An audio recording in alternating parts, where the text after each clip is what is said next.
Pois bem, bom dia a todos.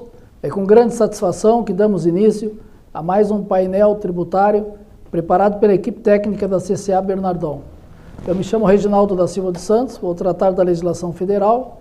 Na sequência, o colega Luiz Antônio irá tratar da legislação estadual e, por último, o colega André irá falar da legislação previdenciária. No tocante à legislação federal, o assunto que a gente traz para abordar com os senhores diz respeito às contribuições do PIS e da COFINS no que diz respeito aos descontos concedidos de forma condicional ou incondicional. Essa matéria já vem sendo debatida de longa data. Em outros painéis passados, nós já comentamos uma solução de consulta da Receita Federal, onde a Receita Federal se manifesta no sentido de que todas as bonificações recebidas pelos contribuintes do regime não cumulativo, recebidas de fornecedores a título de verbas publicitárias, bonificações em mercadorias em nota separada de compra, a Receita considera como regra geral que essas bonificações devem ser oferecidas à tributação pelos contribuintes que as recebem, por entender que são bonificações que são condicionadas, então elas não são incondicionais. E pelo fato de estar fora da nota fiscal de compra das mercadorias que geraram essas bonificações, a Receita interpreta então como uma receita nova para os contribuintes que devem ser tributadas. Agora, com relação a hoje, a gente traz uma outra solução de consulta da Receita, a solução COSIT 38, agora de 8 de setembro, que foi publicada no último dia 21 de setembro. E essa solução, ela trata dos descontos condicionais ou incondicionais, mas na pessoa jurídica que concede os descontos, não na recebedora, que concede. Então, a Receita Federal, analisando uma consulta formulada por um contribuinte, que concede descontos para seus clientes, que dá verbas publicitárias ou outros tipos de verbas para os seus clientes fomentarem as vendas, e até descontos de forma financeira ou bonificações por fora da nota fiscal. A Receita Federal agora entende que esses descontos e essas verbas que são concedidas pelas pessoas jurídicas do regime não cumulativo não podem ser abatidos da Receita para fins de tributação do PIS e da COFINS. Então, a pessoa jurídica que concede essas verbas publicitárias, descontos, não pode estornar os débitos do PIS e da COFINS que incidiram das vendas. Então, geralmente, o mais comum são verbas publicitárias. Então, o fornecedor, a indústria que produz um produto X lá, ela dá para o seu cliente, o atacadista, distribuidor, uma verba publicitária. Lá, no que recebe, a Receita diz que ele tem que tributar, mas na empresa que concede a verba, a Receita diz que não pode estornar os débitos que ela gerou quando da venda do produto. Então, é uma solução bem antagônica, né? Que o que recebe a bonificação, a verba, tem que tributar, mas o que concede não tem o direito de fazer um estorno do débito que foi gerado pela venda. Então, infelizmente, o assunto que a gente traz na legislação federal, PIS e COFINS seria esse, né? É um alerta dessa solução de consulta. Então, a 38 de 8 de setembro. Significa que todas as empresas que concedem bonificações em pecúnia, a título de verbas publicitárias ou incrementação de vendas, não têm o direito de estornar parte dos débitos das vendas que geraram essa bonificação. E o que eu digo é antagônico em relação ao que a Receita entende que para quem recebe é obrigado a tributar. Ou seja, há aí um ganho por parte do fisco, porque quem recebe tem que tributar e quem paga aquela verba não pode se tornar o débito que gerou a Receita. Então isso é contraditório, né? Mas esse é o entendimento da Receita. Nós já falamos há mais tempo aí que no CARF, né, essas questões de tributação das verbas publicitárias, descontos condicionais ou incondicionais, o CARF está mudando seu entendimento e logo a gente vai ter mais notícias sobre esse assunto. Então, com relação à legislação federal, o recado que a gente gostaria de transmitir aos senhores hoje seria esse. Fiquem agora na sequência com o colega Luiz Antônio e nos encontramos no próximo painel tributário. Um abraço a todos e até lá.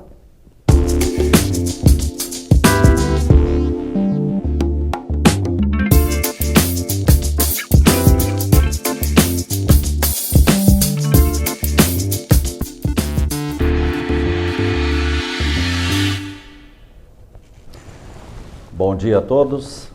A partir de agora vamos tratar de assuntos vinculados ao ICMS do Estado do Rio Grande do Sul, divulgados na semana passada.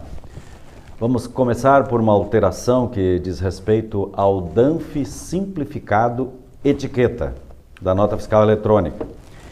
É que o Rio Grande do Sul, através da Instrução Normativa 79, agora do dia 21 de setembro, permitiu que na impressão do DANF simplificado etiqueta poderá ser suprimida a informação do valor total da nota fiscal eletrônica. Essa é uma importante alteração para o comércio eletrônico, considerando o sigilo das operações. Talvez seria bom fazermos algum comentário sobre a possibilidade da geração do DANF simplificado etiqueta, pois não está sendo utilizado na amplitude que se esperava. Conforme especifica a nota técnica 2020-004, com o avanço do comércio eletrônico surgiu a necessidade de simplificar o processo de impressão do documento auxiliar da nota fiscal eletrônica.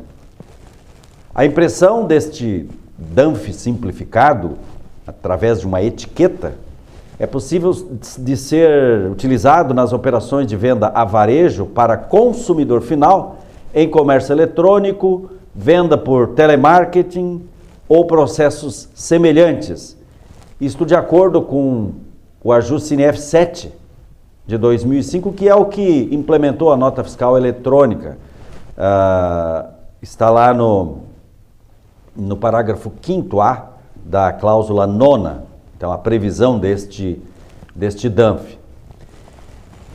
Para a impressão desse DANF, então, simplificado, pode ser utilizado qualquer tipo de papel com largura mínima de 56 milímetros, com exceção de papel jornal, desde que seja garantido o contraste necessário para assegurar leitura do código de barras nos equipamentos normais de mercado.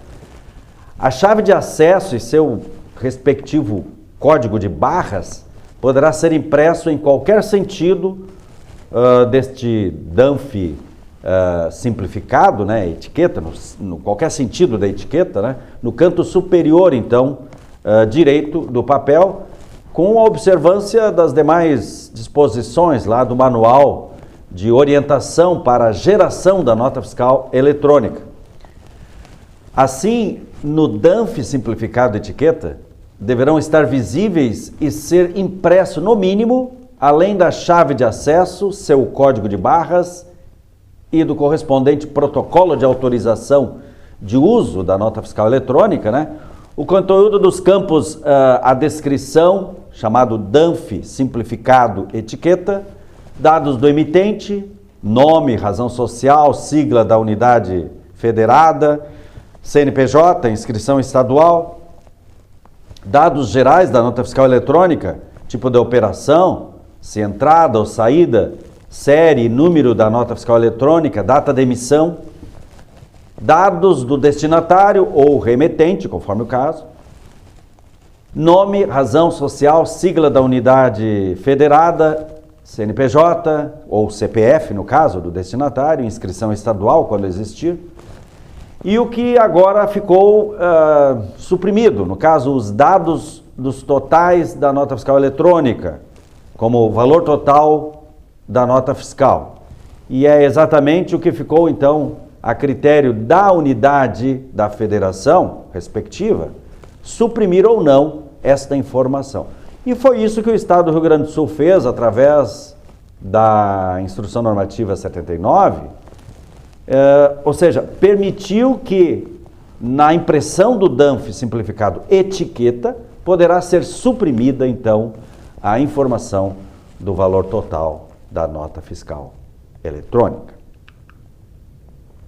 Depois tivemos a publicação de um despacho do CONFAZ, no dia 20 de setembro.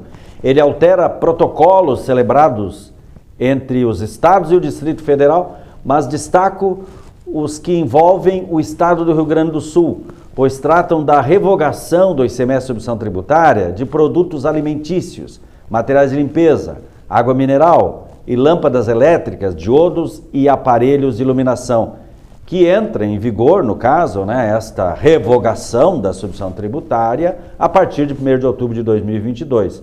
E você pode conferir cada um destes protocolos, no despacho 57/2022.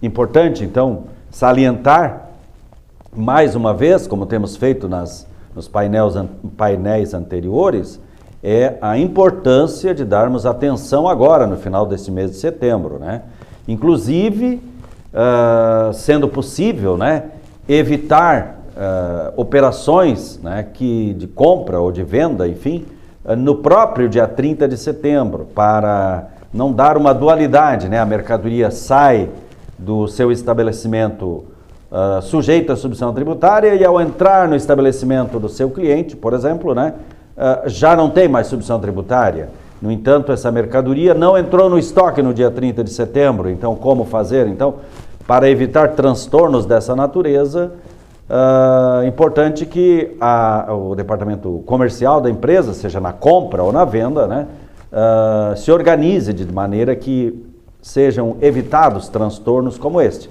Uma das maneiras é comprar as mercadorias, obviamente, a partir de 1º de outubro, quando possível. Se sabe que é um tanto complicado, mas, sendo possível, que se opte, então, por comprar a mercadoria de 1º de outubro, exatamente para que não tenha a submissão tributária. Ou, se for dentro de setembro, que ela chegue dentro do seu estabelecimento ou chegue dentro do estabelecimento do seu cliente, ainda no dia 30 de setembro, para evitar também essa dualidade de sistema de recolhimento do ICMS, por submissão tributária e regime normal de tributação. Com isso, então, fica ratificada, então, a revogação, então, do ICMS submissão tributária, não somente, então, nas operações internas do Estado do Rio Grande do Sul, com esses produtos que mencionei, mas também nas saídas para outras unidades da Federação, em que o Estado do Rio Grande do Sul é signatário somente até 30 de setembro de 2022. Outra informação é a notícia do portal da Nota Fiscal Eletrônica, do dia 21 de setembro, que ela divulga a versão 1.34 da Nota Técnica 2021-004. Essa nota traz a suspensão da regra K0110 por estar exigindo o preenchimento do grupo de medicamentos na Nota Fiscal Eletrônica para produtos que não se enquadram como medicamentos. Ela também altera a regra K0120, pois deve se aplicar somente nas operações de saída, além de não exigir o grupo de rastreabilidade nas operações de venda à ordem ou, quando for nota fiscal eletrônica de ajuste, nota fiscal eletrônica de complemento de operação, uma nota fiscal complementar, ou uma nota fiscal também de entrada. Então, estas as alterações, então, que estão sendo feitas nesta nota técnica que está nesta notícia, do portal da Nota Fiscal Eletrônica, nota técnica 2120-004. Por último, então, foi divulgada uma normativa para incluir a empresa Suez Water Technologies and Solution Brasil Tratamento de Águas Limitada, no rol de contribuintes optantes pelos benefícios relativos às operações com bens ou mercadorias destinadas à atividade de exportação e também produção de petróleo e gás natural sob o amparo do Repetro, SPED, programa que concede isenção do ICMS e também redução da base de cálculo do ICMS nas importações de bens e nas saídas decorrentes de bens ou mercadorias permanentes aplicados nas referidas atividades de exploração e produção de petróleo e gás natural. Então eram essas as informações da área fiscal especificamente em relação ao ICMS que gostaríamos de transmitir aos senhores. A seguir, o colega André vai comentar as alterações da legislação previdenciária. Um bom dia, uma ótima semana a todos e até o próximo painel tributário da CCA.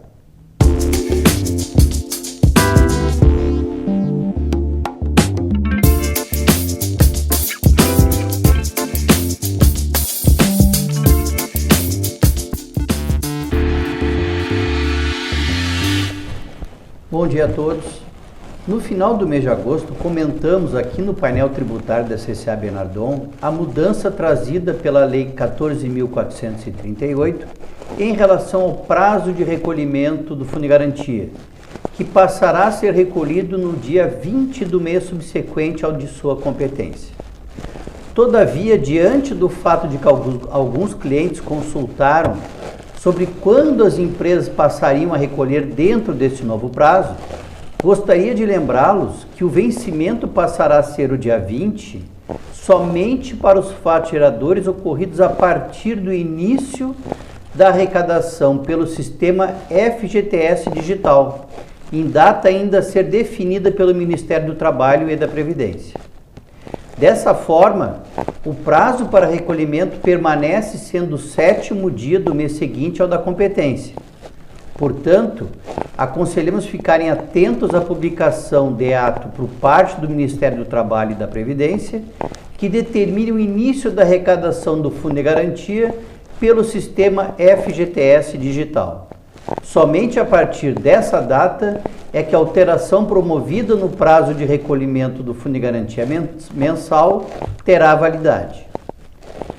Para os empregadores domésticos, não apenas o prazo para recolhimento do Fundo de Garantia mensal será alterado a partir do FGTS digital, mas também o prazo para arrecadação e o recolhimento das demais contribuições e impostos, entre os quais estão a contribuição previdenciária e o imposto de renda retido na fonte.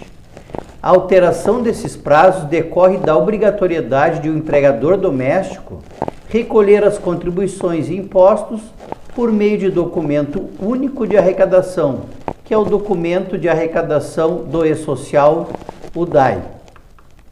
A mesma situação aplica-se ao empregador segurado especial e ao microempreendedor individual, que também recolhe e continuarão a recolher o Fundo de Garantia mensal dos trabalhadores juntamente com outras contribuições e impostos por meio do DAI. Não somente o prazo de recolhimento do FGTS mensal, mas também o relativo a outras contribuições, sofrerá alteração para esses contribuintes para até o 20º dia do mês seguinte ao da competência. E para encerrar, ainda que as questões pertinentes à legislação trabalhista não sejam foco do nosso painel tributário, gostaria apenas de comentar que na semana passada foi publicada a Lei 14.457, que instituiu o Programa Emprega Mais Mulheres, destinado à inserção e à manutenção de mulheres no mercado de trabalho. Além disso, a referida lei promoveu alterações no programa Empresa Cidadã e também alterou alguns artigos da CLT. Portanto, recomendo aos profissionais que atuam na área de recursos humanos que se inteirem das novidades trazidas pela Lei 14.457. Com essas informações, concluímos as novidades do painel tributário dessa semana. Desejo a todos uma ótima votação nesse próximo domingo.